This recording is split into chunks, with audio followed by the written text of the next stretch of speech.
कानी बहू। किशोरी लाल जी के बेटे राघव की शादी की बात जगह जगह चल रही थी, लेकिन किशोरी लाल जी को कोई लड़की पसंद ही नहीं आती थी। और उसकी एक ही वजह थी, किशोरी लाल जी का लालची होना। उनको लड़की वालों से मोटा दहेज चाहिए था और इसी चक्कर में एक दिन वो एक बहुत पैसे वाले के घर अपने बेटे का रिश्ता लेकर पहुंचे। उस आदमी का नाम था ओम प्रकाश। देखिए किशोरी लाल जी, मेरी एक ही बेटी है और मेरी सारी संपत्ति जायदाद सब कुछ मेरी बेटी नैना का ही है। पापा, नाम से लगता है बहुत खूबसूरत होगी। कितना अच्छा नाम है ना, नैना। ओ, वैसे बात तो सही है आपकी।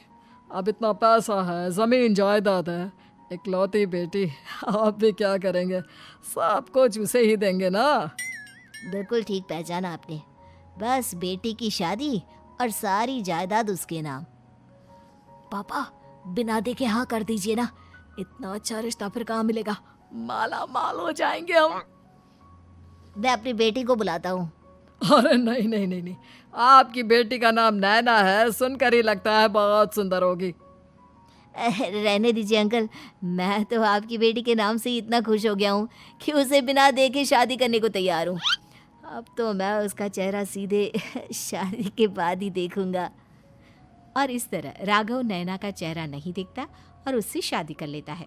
शादी के बाद अपनी सुहाग रात पर जब राघव नैना का घूंघट उठाकर देखता है तो नैना की आंखें बंद थी। कितने खूबसूरत हो तुम नैना, जरा अपनी आंखें खोलकर मेरी तरफ देखो तो सही। नहीं, मुझे शर्म आती है। अरे, मैंने तुम्हें शादी से पहले भी नहीं देखा, और अब अगर तुम आंखें खोलकर मुझे देखोगी भी नहीं तो मुझे अच्छा कैसे लगेगा? इससे पहले कि नैना अपनी आंखें खोलकर राघव की तरफ देखती, अचानक से लाइट चली गई और राघव नैना को पूरी तरह से देख भी नहीं पाया। अगली सुबह नैना राघव के लिए नाश्ता बनाकर लेकर आई। अरे ये क्या, आधा पराठा सेका हुआ है और आधा बिल्कुल कच्चा। ये तुमने क्या किया नैना? बहू, तुमने क्या आधा पराठा तवे से नीचे लटका कर रखा था, जो आधा सिका है और आधा कच्चा? मुझे जितना दिखेगा उतना ही तो सीखूंगी ना पापा जी। जहाँ जहाँ मुझे नजर आ रहा था वहाँ मैंने सीख लिया, जहाँ जहाँ नहीं दिखा वहाँ कच्चा रह गया होगा। इसका क्या मतलब है? ये कैसा मजाक कर रही है तुम? अरे बहू, तुमने इतना लंबा घूंघट क्यों लगाया हुआ है? देखो, हमारे घर में बहुओं को बेटी की तरह रखा जाता है, और फिर तुम तो इतना सारा माल लेकर आई हो। देखो, ये घूंघट डालकर रखने की कोई ज़रूरत नहीं है। हाँ नैना, पापा जी ठीक कह रहे हैं, तुम तो आराम से रहो, अपना ही घर समझो। नैना अचानक से अपना घूंघट उठा लेती है। अरे ये क्या पापा, नैना की तो एक आंख फूटी हुई है। नाम से नैना, लेकिन ये तो कानी बहू निकली। मेरे साथ धोखा हुआ है, धोखा। बिना दिखाए अपनी कानी लड़की मेरे संग ब्याह दी। मुझे कानी बीवी नहीं चाहिए। मुझे अभी ओम प्रकाश जी से बात करनी पड़ेगी। आखिर उन्होंने मेरे साथ ऐसा किया क्यों? अरे, आप लोगों ने ही तो पापा से कहा था कि आप लोग शादी से पहले मुझे देखना नहीं चाहते।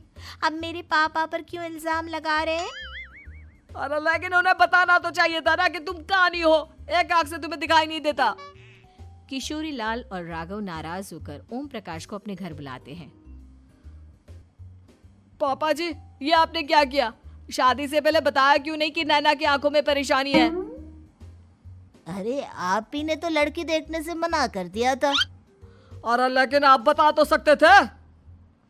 आपको तो हमारी बेटी की प्रॉपर्टी चाहिए थी, वो भी पूरी की पूरी। अब क्या हुआ अगर उसे आधा दिखाई देता है? प्रॉपर्टी तो आपको पूरी मिल गई ना। अरे ये क्या बात हुई? मेरी शादी प्रॉपर्टी से नहीं, आपकी बेटी से हुई है। अब ये तो पहले सोचना चाहिए था, तब तो मेरी प्रॉपर्टी देखकर तुम्हारी जुबान लप लपा रही थी। लेकिन मैं कानी लड़की को अपनी बीवी बनाकर नहीं रख सकता। पापा, कुछ करिए ना आप। हाँ, करता हूँ। देखिए ओम प्रकाश जी, आप हमारे साथ ऐसा नहीं कर सकते। और तुम देखो, अगर तुमने मेरी बेटी से शादी तोड़ी ना, तो जो भी प्रॉपर्टी मैंने तुम्हें दी है वो तो पूरी की पूरी वापस ले ही लूँगा, और आधी प्रॉपर्टी तुम्हारी भी लूँगा। अरे मेरी आधी प्रॉपर्टी भला क्यों लेंगे आप? इसलिए क्योंकि मेरी बेटी को आधा नज़र आता है और उसकी नज़र अभी तक तुम्हारी आधी जायदाद पर ही पड़ी है। अब तुम उसे घर से निकालोगे तो कुछ तो लेकर जाएगी ना। और अगर हम आपकी बेटी को अपने घर की बहू बना कर रखे तो? तो तुम्हारी पूरी प्रॉपर्टी तुम्हारी ही रहेगी, और जो मैंने तुम्हें दिया है ना, उसमें से बस मैं आधा लेकर जाऊंगा। अरे लेकिन अब आप अपनी दी हुई प्रॉपर्टी में से आधी वापस क्यों लेकर जाएंगे? अगर मैं आपकी बेटी को अपनी पत्नी बनाकर रखने को तैयार हूं तो? इसलिए ताकि भविष्य में अगर तुम मेरी बेटी को धोखा दो तो उसके पास कुछ तो रहे जो पति का हो। वैसे मेरे पास तो बहुत कुछ है, लेकिन अपने पति की कोई निशानी तो उसके पास होनी चाहिए ना। अब अगर तुमने मेरी बेटी को कानी कहा तो तुम्हें प्रॉपर्टी भी कानी ही मिलेगी, पूरी नहीं। जमाए राजा। किशोरी लाल और राघव समझ चुके थे कि वो बुरी तरह फंस चुके हैं और अब उनके पास वहां से निकलने का कोई चारा नहीं है। अब समझ में आया ना, लालच बुरी बला होती है। एक तो तुम्हें प्रॉपर्टी मिली, ऊपर से बीवी मिली, उसमें तुम्हें नखरे भी दिखाने हैं। आए बड़े, चुपचाप बैठो दोनों। कुछ दिनों के बाद नैना राघव की कार लेकर बाजार घूमने निकलती है और जब कार लेकर वापस आती है, ये क्या?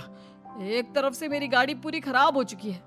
लगता है तुमने मेरी गाड़ी को किसी दूसरी गाड़ी के साथ एक्सीडेंट किया है। अरे अरे कितना बड़ा नुकसान कर दिया तुमने बहू। वो क्या है ना पापा जी, मुझे एक आंख से दिखाई नहीं दे रहा था, सामने से गाड़ी आ रही थी। मुझे तो सिर्फ आधा ही दिखाई दिया और वो गाड़ी मेरी कार से रगड़ते हुए निकल गई। अब मैं क्या करूं बताओ? आप इसे ठीक कराने के पैसे कौन देगा? तुम्हारे पापा। तुमने मुझसे इस तरह से बात की? अभी रुको। नैना राघव की शिकायत ओम प्रकाश को कर देती है। देखो राघव, अब जो मेरी आधी प्रॉपर्टी तुम्हारे पास थी ना, उसमें से आधी और मैं लेकर जाऊंगा, क्योंकि तुमने मेरी बेटी को डांटा। अरे नहीं नहीं पापा जी, गलती हो गई, माफ कर दो। गलती की तो कोई गुंजाइश ही नहीं। अगली बार मेरी बेटी को डांटा तो बची हुई आधी में से आधी और ले जाऊंगा। लालच के चक्कर में हम दोनों ने बहुत बड़ी गलती कर दी बेटा। एक तो तुम्हें कानी बहू मिली और ऊपर से जो माल मिला वो भी काना। इस तरह राघव की हर एक गलती पर ओम प्रकाश उसकी प्रॉपर्टी का आधा आधा हिस्सा लेकर अपना सारा माल वापस ले गया और राघव को कानी बीवी से काम चलाना पड़ा। भाई लालच वाकई में बुरी बला है।